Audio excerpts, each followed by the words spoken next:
Issues of self-determination, peace, justice and freedom are very important for the European Free Alliance group in the European Parliament.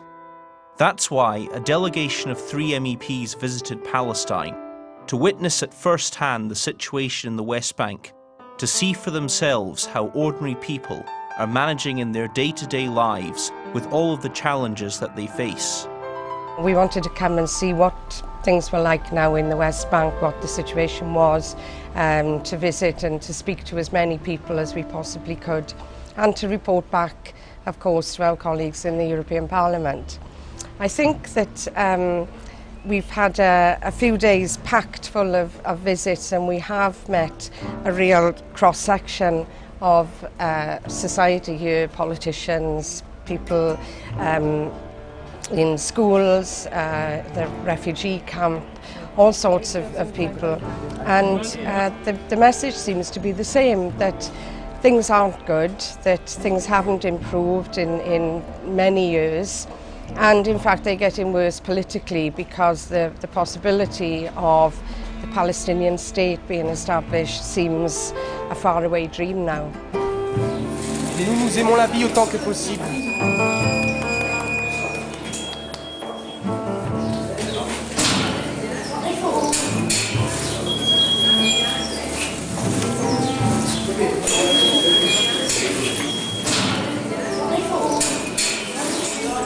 Hebrón é o símbolo e o exemplo vivo deste sistema de discriminación.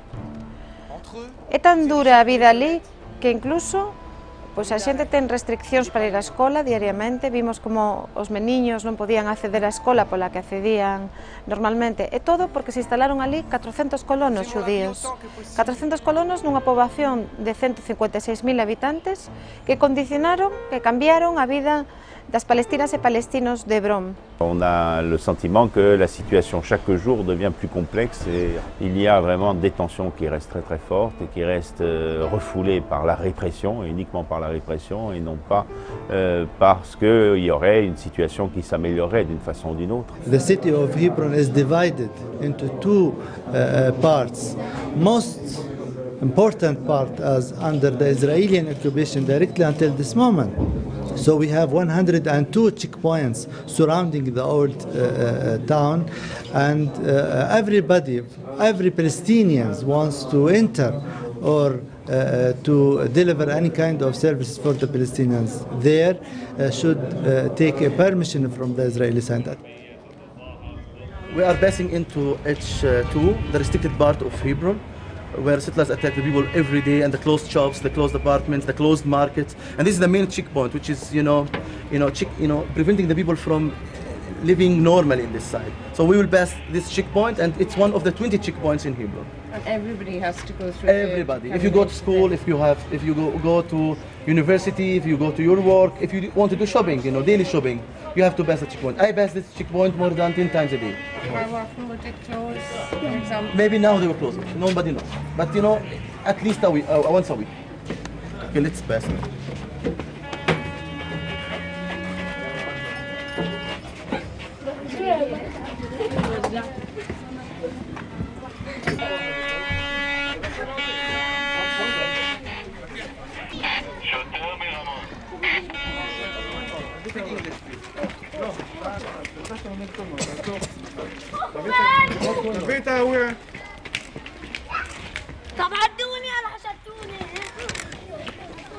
Okay, I will take it when I come back, okay?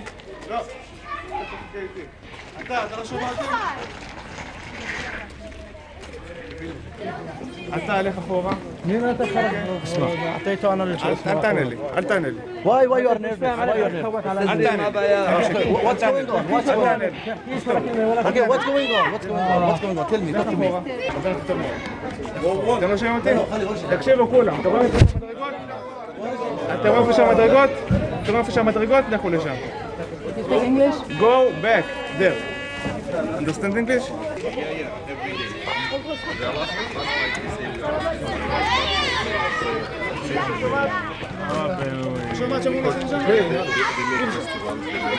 Hallo. חזי, תרגע. בואי.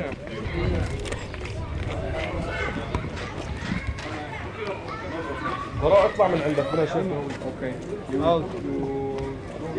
Out, move, out. Thank you. This is what's happening all the time, like this. Even we were lucky because you were with us. You know, usually the soldiers are allowed to detain me or detain any Palestinian for 3 hours. And usually they tell us, okay, 3 hours, you wait at a checkpoint 3 hours. You know, it means 3 hours. 3 hours and 3 hours and 3 hours. It's every day like this. And they arrest, you know, here, every day almost 1 or 2 Palestinians. For nothing. It's like Every this. day. Yeah. Every day. And yeah, every day. And if we The West Bank city of Hebron is a flashpoint in the Israeli-Palestinian conflict. Settler activity has led to violence against Palestinian civilians, destruction of Palestinian property, and abuse of Palestinian rights under international law. Discriminatory privileges for settlers further compound these abuses and create an environment in which settlers can act with apparent impunity. Limitacións de movimento para que esa rúa, a chamada Shuhada Street, este pechada, haxa 2 camiños, un para os palestinos e para os colonos xudíos, unha estrada asfaltada, unha estrada que evidencia que hai unha división, que evidencia que hai unha discriminación manifesta. Ali vai un colono na súa rúa, construída especialmente para eles, e aquí vai a xente palestina, totalmente separada.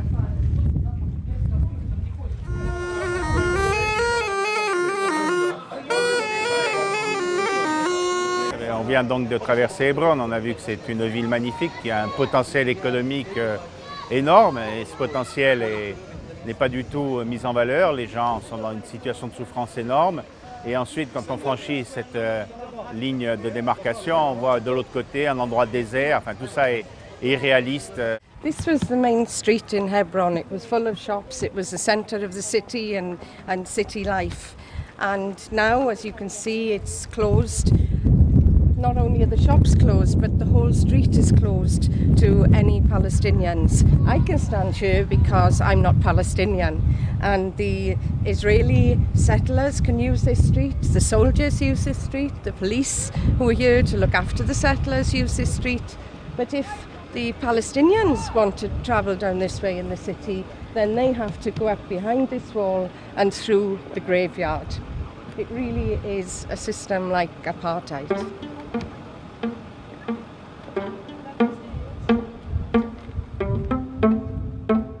They destroyed many shops in 2000 and they rebuilt them again, but the army kept them closing. And then when the shop closed, he lost everything. انت لما سكروا الدكان خسرت كل دخلك. All his income was lost after they closed his shop. That's just so unacceptable. I think we were all shocked by that, and I don't think that people outside know that is going on. I don't think they realise to what extent there is segregation and discrimination here.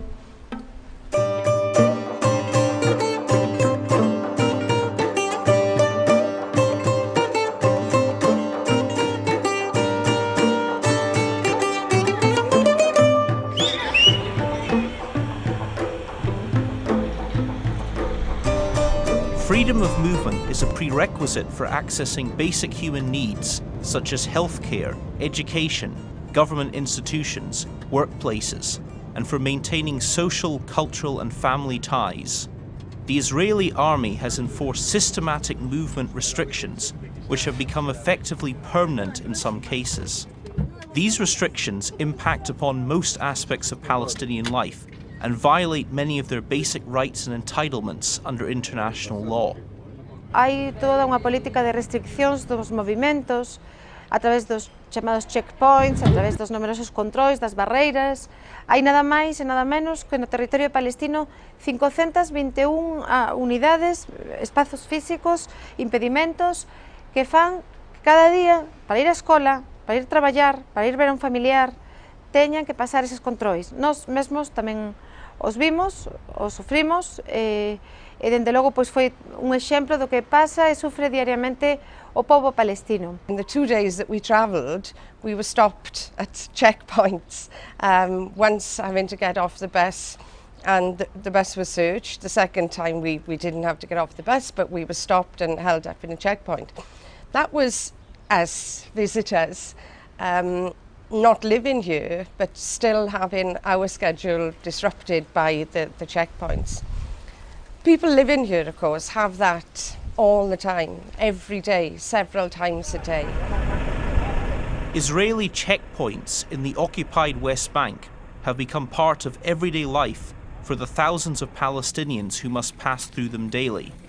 They are a form of collective punishment, turning Palestinian cities into prisons.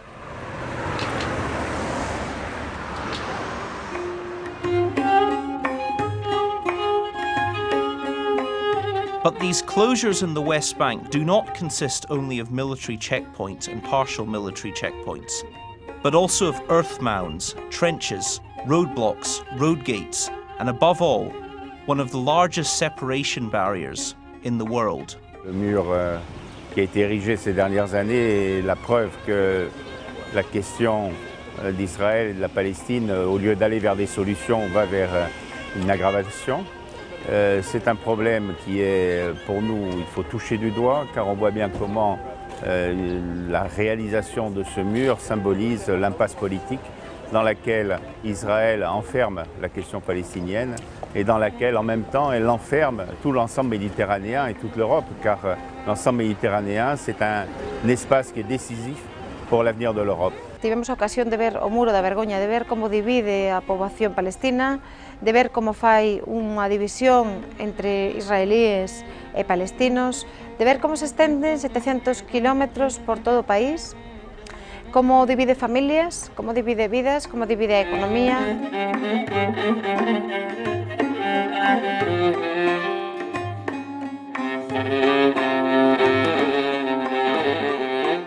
This giant wall has been built within the territory of the West Bank, rather than along the Green Line, which is the de facto internationally recognized border based on the Armistice Line of 1949.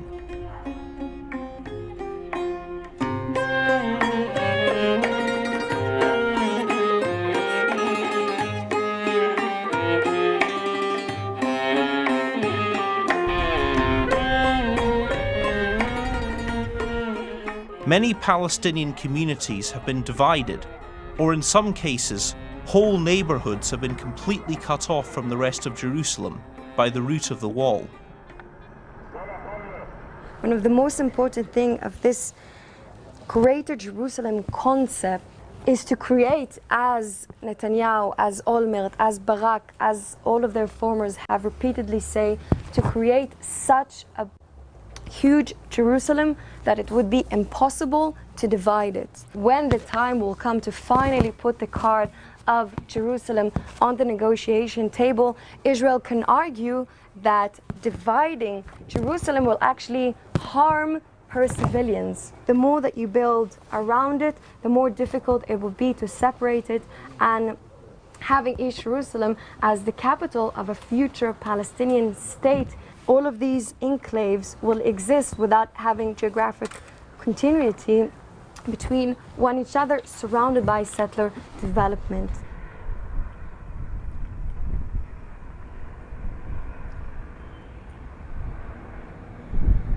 Et la politique d'établissement des colonies par Israël crée des situations intenables, on l'a vu tout à l'heure. Il n'y a pas un moment où on ne ressent pas des très fortes tensions, des tensions qui ne peuvent que porter en germe une aggravation des situations.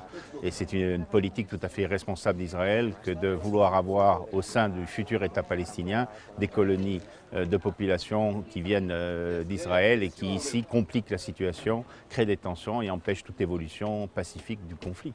Everything is connected. You know that game Connect the Dots? It's pretty much the same thing here in Jerusalem. You see maybe a settlement here, a police station here, another settlement here, and you don't always understand why are they placed there? What's the point? But I mean, settlements is never what they seem to be. It's always what's going to surround them. And if you have a settlement, slowly you'll have another neighborhood built to this settlement, and then another settlement, and then there's a corridor connecting between the settlement, and then a road connecting between them. And slowly you see these dots connecting, expanding, and annexing all the land surrounding it. It's exactly what we can see here. 3,500 housing units planned to be developed on that area. Since 1967, Israel has established about 150 settlements in the West Bank, including in East Jerusalem, in addition to some 100 outposts erected by settlers without official authorization. In my opinion, Israel is killing the very last opportunity of two-state solution because of its expansionist policy of settlement building and land appropriation and annexation. What we face today is a possibility of the destruction of the two-states option. And the only solution then will be one-state solution. Of course, the problem is Israel is consolidating not only the longest occupation in modern history, but actually a system of apartheid that is much worse than the apartheid system that prevailed in South Africa at one point of time. Both sides, they don't make much of a progress towards this idea of a two-state solution, and this is a tragic and very sad situation.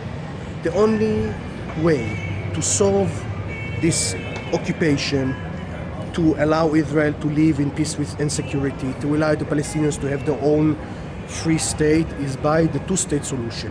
We have to start the solution of the two-state. Otherwise it will be too late.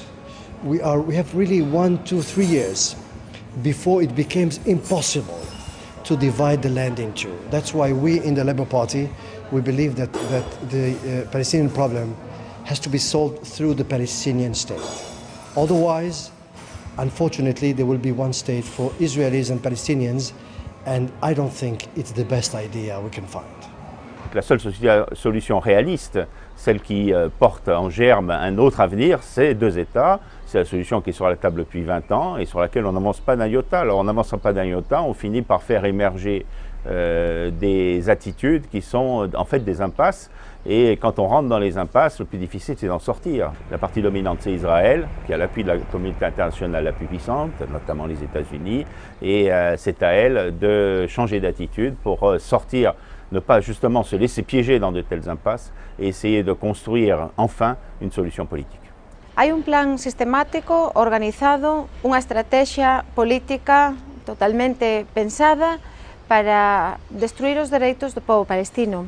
Eso exemplifícase en numerosas cousas da vida diaria. Por exemplo, na política de asentamentos que está realizando o Estado de Israel en Jerusalén Este, en toda Cisjordania, tamén en Gaza. Política de asentamentos dos colonos xudíos que se instalan con total impunidade, con protección, garantíndolle todo tipo de servizos, mentras os servizos básicos non son garantidos á poboación palestina. Un cidadán palestino ten unha media de 20 litros de auga diarios, con cortes, con restriccións. Un colono xudío nestes momentos ten dereito a 400 litros de auga. In the West Bank, Israel extracts almost 90% of the water under the aquifers. Palestinians are left only with 10% of that amount.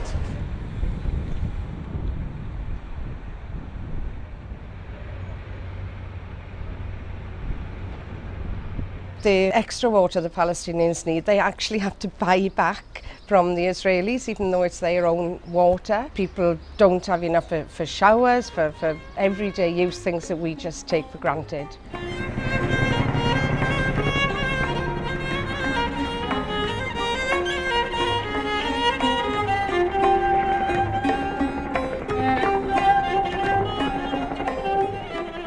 Over 60% of Palestinian-owned structures, which were demolished in 2011 due to lack of proper permit, were located in areas allocated to settlements.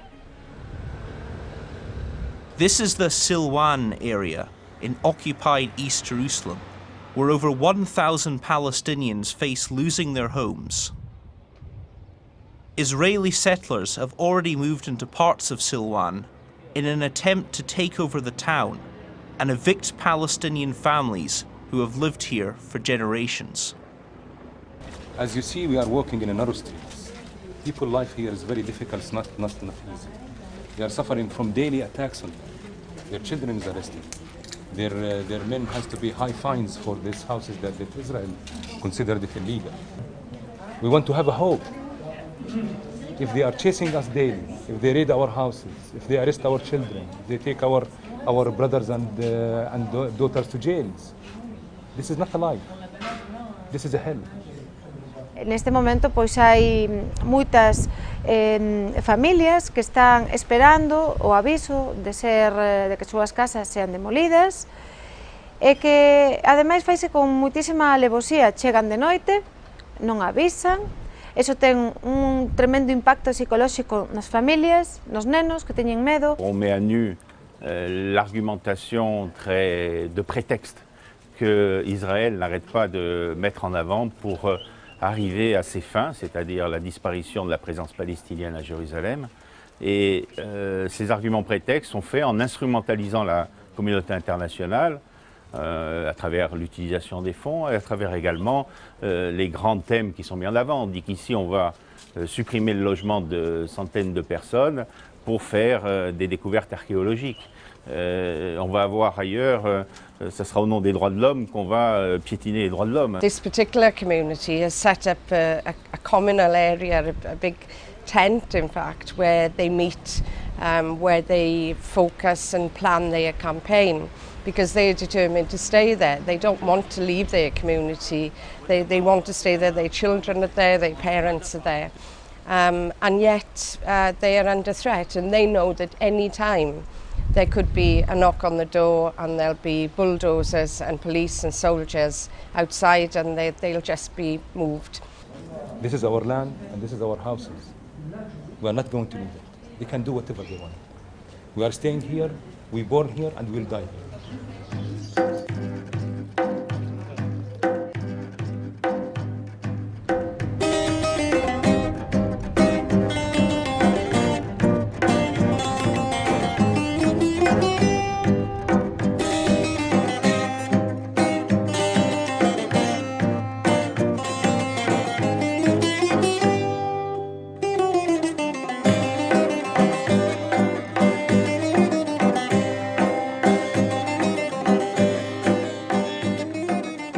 This is the Amari refugee camp near Ramallah. The camp's been here since 1948, and there are 8,500 people living in a very small area.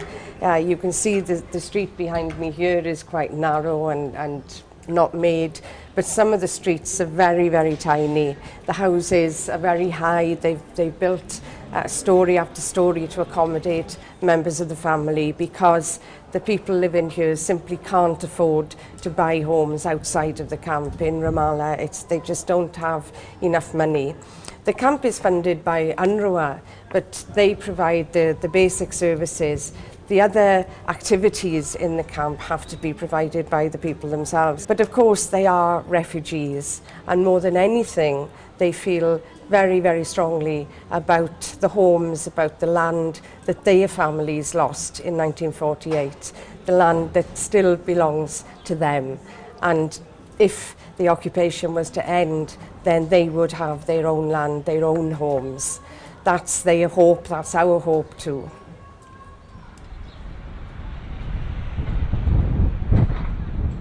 Aquí podese comprobar como é o campo de refugiados de Amari, ¿no? Como está en extrema pobreza, como hai unha ausencia de economía, como están as casas en malas situacións. Este é o exemplo das persoas as que non se lle deu unha solución política. Mentras este campo está aquí por máis de 60 anos, ali enfrente, naquelas luxosas casas, construen asentamentos a poboación xudía con total impunidade. C'est une situation qui ne peut se débloquer que si ces personnes qui n'ont même pas une carte d'identité, qui ne sont que des réfugiés. Il faut qu'ils trouvent un statut. Et pour qu'ils trouvent un statut, il faut que l'État palestinien se crée. C'est de la nécessité. On ne pourra arriver à des solutions que si on remplit ces préalables. Or, aujourd'hui, on repousse les préalables. Et en repoussant les préalables, on empile des étages sur les étages, des gens sur les gens, des frustrations sur des frustrations. Et on ne crée pas les conditions d'une solution politique. When we will have our state, everything which is called refugee will be deleted from the dictionary, because we will not be refugees anymore. We will be living in our own state. All the world will know us not just as people who live in West Bank. What West Bank? I don't know. But we will be known as Palestinians living in Palestine, in a place, in a state on the map called Palestine.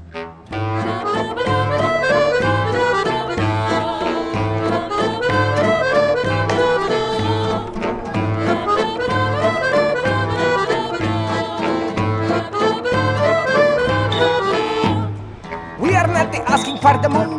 Let us make a choice, let us use our voice. Follow the way that we have to travel. Follow the way, not this one you put on. Some alone that you but the news. Make a mother cry, make a people die. It is not in this silly situation we can build a better future. This is the last visit of our short but very busy trip to Palestine.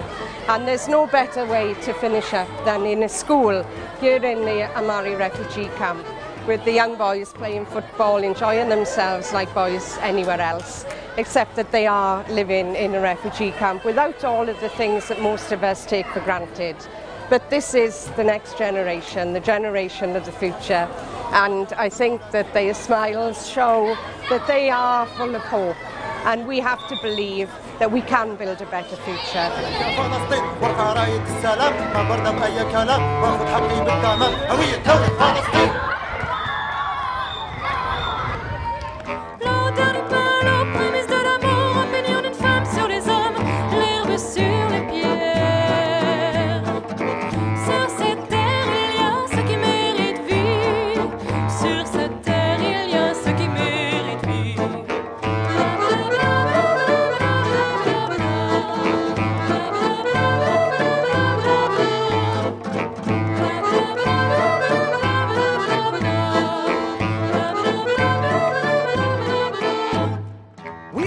Asking for the moon, let us make a choice, let us use our voice, follow the way that we have to travel.